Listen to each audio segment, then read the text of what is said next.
In this lecture, we will discuss about Charles law. Actually Charles law pressure constant पर देखना है हमें, और ये एक रिलेशनशिप शो करता है between the temperature and given volume of the gas. सबसे पहले मैं एक्सपेरिमेंटली बताती हूँ और उसके बाद स्टेटमेंट के बारे में हम जानते हैं. Let suppose it is a container in which gas is filled and piston is set like this. यहाँ पर एक पिस्टन सेट है इस तरह से. अब देखिए इस केस में यहाँ पर गैस फिल्ड है, टेम्परेचर T1 और यहाँ पर वॉल्यूम इस पूरे कंटेनर का है V1. अब प्रेशर, यहाँ पर प्रेशर अप्लाई होगा गैस के मॉलिक्यूल्स के थ्रू और हम मान लेते हैं प्रेशर इज P. बट अगर टेम्परेचर इंक्रीज़ किया जाता है, जब हम टेम्परेचर इंक्रीज़ कर रहे हैं तो गैस मॉलिक्यूल्स के पार्टिकल्स की काइनेटिक एनर्जी इंक्रीज़ हो जाएगी और ये मॉलिक्यूल्स इस पिस्टन पर प्रेशर अप्लाई करेंगे. बट हमें प्रेशर कांस्टेंट रखना है, तो कांस्टेंट प्रेशर रखने के लिए, इस हाई प्रेशर को रिमूव करने के लिए, मेंटेन रखने के लिए ये पिस्टन अपवर्ड डायरेक्शन में मूव कर जाएगा और कंडीशन कुछ इस तरह से हो जाएगी. In same container now piston will move upward to retain pressure as constant. Now what? Volume increase. It means अगर हमने टेम्परेचर इंक्रीज़ किया तो वॉल्यूम भी इंक्रीज़ हुआ. तो यही रिलेशनशिप चार्ल्स लॉ बताता है. At constant pressure volume of given mass of gas is directly proportional to its temperature. But ये टेम्परेचर केल्विन स्केल पर होना चाहिए. Look at this. Pressure remain constant. The volume of given mass of gas is directly proportional to temperature in degree Kelvin. Hopefully इस experiment से ये clear हुआ होगा. It means I can write volume is directly proportional to temperature at constant pressure. Okay. अब proportionality sign remove करना है. I will write by K. और यहाँ पर मैं लिख सकती हूँ V is equals to K T और V over T is equals to K. Formula find out कर लिया है. V is equals to K T. It is at constant pressure. Now initial volume and temperature are V1 and T1. जैसा हमने यहाँ देखा था, initially gas का volume V1 था और टेम्परेचर T1 था. बट फाइनली जब हमने टेम्परेचर इंक्रीज़ किया तो वॉल्यूम V2 हुआ और temperature, final volume and temperature, it becomes V2 and T2. Now what is the relation? V1 over T1 equals to V2 over T2. अगर comparative study करनी है तो we must know about this relation. So relations are V is equals to KT at constant pressure, V over T is equals to K और V1 over T1 equals to V2 over T2. Comparative study के लिए हमें V1 over T1 is equals to V2 over T2 के साथ numerical problems को deal करना होगा. अब बात करते हैं ग्राफ्स की.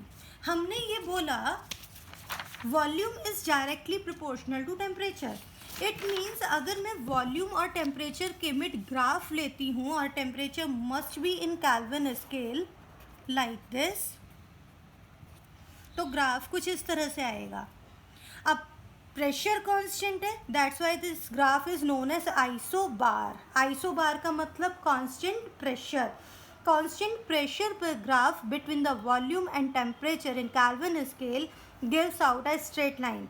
As volume increase temperature increase, or you can say as temperature increase volume increase.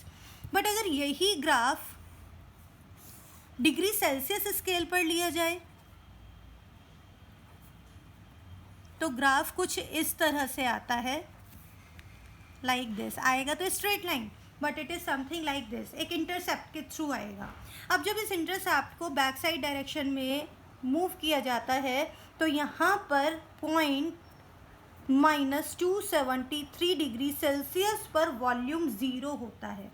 Means ये जाकर के कहाँ मैच कर रहा है एक्स एक्सिस पर? -273 डिग्री सेल्सियस पर. इट मीन्स जो ये टेम्परेचर रेंज है -273 डिग्री सेल्सियस, ये शो करती है कि वॉल्यूम अब ज़ीरो है, यहाँ पर वॉल्यूम नहीं है. It means this temperature range is known as absolute zero. इस चीज़ को ध्यान रखना है.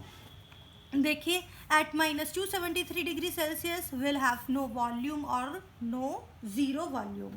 The lowest possible theoretical temperature -273 degree Celsius जिस पर कि गैस का वॉल्यूम ज़ीरो हो जाता है उसे बोलते हैं absolute zero. Sometimes it can be asked. अभी हमें ये पता है कि ये आइसोबार्स हैं। अगेन कंपैरेटिव स्टडीज़ की जा सकती हैं। सपोज़ वॉल्यूम और टेम्परेचर के मिड, सपोज़ मैंने जो ग्राफ प्लॉट किया, दो ग्राफ प्लॉट करती हूँ इस तरह से, at pressure P1 and pressure P2। Again same question, P1 is greater than P2 और P2 is greater then P1। हमने जैसे बॉयल्स लॉ में आइडियल गैस इक्वेशन की हेल्प ली थी, आज भी यही करने वाले हैं। सेम प्रोसेस यूज़ करते हैं। एक लाइन ड्रॉ कर लेते हैं। ये लाइन बताती है हमें टेम्परेचर कांस्टेंट टेम्परेचर पर ये वैल्यू आ रही है V1 और ये वैल्यू आती है V2। Now I know ideal gas equation is what, PV is equals to nRT। अब इसमें से क्या क्या कांस्टेंट है, n और r कांस्टेंट है।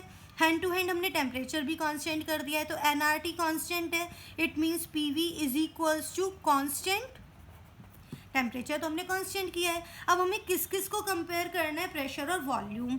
It means pressure and volume के मिड जो रिलेशन आ रहा है इस time, it is inverse relation.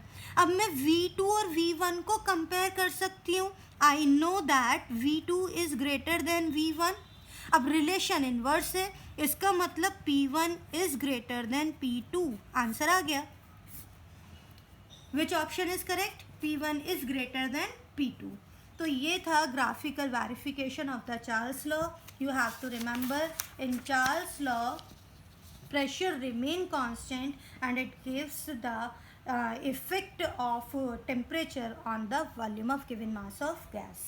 It was the Charles law, mathematical expression and graphical verification. In next video we will discuss about the Gay-Lussac law and Avogadro law. Till then, goodbye.